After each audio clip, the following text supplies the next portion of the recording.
हसदे रहो तो वसदे रहो, शाद रहो तो आबाद रहो। अल्लाह ताला सब नूं आसानियां अता फरमाए और आसानियां वंडण दी शरफ अता फरमाए। असीं गुजर रहे हैं जी इस वेले उल्फत रोड तो। उल्फत रोड कहंदे जिहड़ी माना वाला खानगा रोड है ना, विरासता फुलरवानो नूं, ਇਹਦੇ ਤੋਂ ਉਹੀ ਲੰਘਦਾ ਜਿਹਨੂੰ ਉਲਫਤ ਹੋਵੇ, ਵਰਨਾ ਕਿਸੇ ਨੂੰ ਤੁਸੀਂ ਇਨਾਮ ਵੀ ਦੇਵੋ ਕੋਈ ਨਹੀਂ ਲੰਘਦਾ। ਇੱਥੇ ਦੇ ਜਿਹੜੇ ਵਾਸੀ ਆ ਉਹ ਸਾਰੇ ਮੋਹਰਿਆਂ ਦੇ ਮਰੀਜ਼ ਆ। ਉਹਦੀ ਵਜ੍ਹਾ ਸੜਕ ਦਿਸਦੀ ਹੋਣੀ ਹੈ ਵੀਡੀਓ ਦੇ ਵਿੱਚ। ਇਹ ਸਨ 69-70 ਦੇ ਵਿੱਚ ਬਣੀ ਸੀ। ਉਹਦੇ ਤੋਂ ਬਾਅਦ ਇਹ ਬਣੀ ਬਹੁਤ ਆਲਾ ਸੀ, ਬਹੁਤ ਸਾਲ 40 ਸਾਲ ਇਹ ਟਨ ਚੱਲੀ ਆ। ਅਖੀਰ ਫਿਰ ਉਹ ਟੁੱਟਣੀ ਸੀ ਤੇ ਟੁੱਟ ਗਈ ਆ, ਤੇ ਹੁਣ ਇਹਦਾ ਕੋਈ ਪਰੇਸ਼ਾਨ ਹਾਲ ਨਹੀਂ।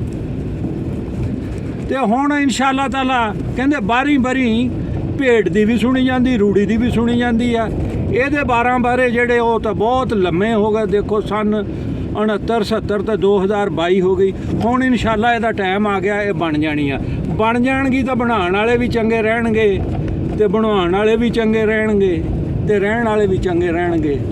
ਨਾ ਬਣੀ ਤੇ ਮੈਂ ਫਿਰ ਵਾਅਦੇ ਤੌਰ ਤੇ ਕਹਿੰਦਾ ਆ ਜਿਹੜੇ ਹੁਣ ਹਕੂਮਤ ਆਈ ਆ, ਇਹਨਾਂ ਨੂੰ ਕਹਿੰਦੇ ਤਾਂ ਹੈਗੇ ਸਾਰੇ ਇੰਪੋਰਟਡ ਹਕੂਮਤ ਨਾ ਮਨਜ਼ੂਰ, ਤੇ ਇਸ ਇਲਾਕੇ ਦੇ ਵਿੱਚ ਤੇ ਇਹਨਾਂ ਦਾ ਧੂੰ ਨਿਕਲ ਜਾਣਾ।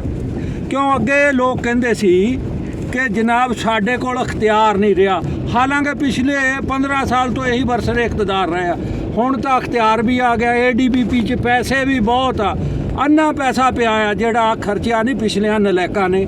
ਤੇ ਹੁਣ ਸਾਡੀ ਰਿਕੁਐਸਟ ਹੈ ਬਣਾ ਜਾਓਗੇ ਤੇ ਫਿਰ ਪਤਾ ਨਹੀਂ ਕੀ ਹੋਊਗਾ। ਨਾ ਬਣਾਓਗੇ ਤੇ ਫਿਰ ਇਲਾਕੇ ਦੇ ਲੋਕਾਂ ਤੋਂ ਆਸ ਜਿਹੜੀ ਕੋਈ ਥੋੜ੍ਹੀ ਬਹੁਤੀ ਆ ਉਹ ਵੀ ਨਹੀਂ ਰੱਖਣੀ। ਅਖੀਰ ਅਸੀਂ ਗਵਾਇਆ ਕੀ ਆ? ਉਹ ਸਾਡਾ ਮਰੀਜ਼ ਜਿਹੜਾ ਅਸੀਂ ਲੈ ਕੇ ਜਾਈਦਾ ਹਸਪਤਾਲ 'ਚ ਰਾਹ 'ਚ ਮਰ ਜਾਂਦਾ ਹੁਜਕਿਆ ਨਾ। ਉਹ ਕਿਸੇ ਸੱਚਾ ਨੂੰ ਲੈ ਕੇ ਜਾਓ ਨਾ ਤੇ ਉਹ ਜਿਹੜੀ ਡਾਕਟਰ ਹੈ ਨਾ ਗਾਇਨੀ ਦੀ, ਉਹਦੀ ਫੀਸ ਸਾਨੂੰ ਬਚ ਜਾਂਦੀ ਹੈ। ਉਹ ਰਿਕਸ਼ੇ ਦੇ ਹੁਜਕਿਆਂ ਦੇ ਵਿੱਚ ਕੰਮ ਹੋ ਜਾਂਦਾ।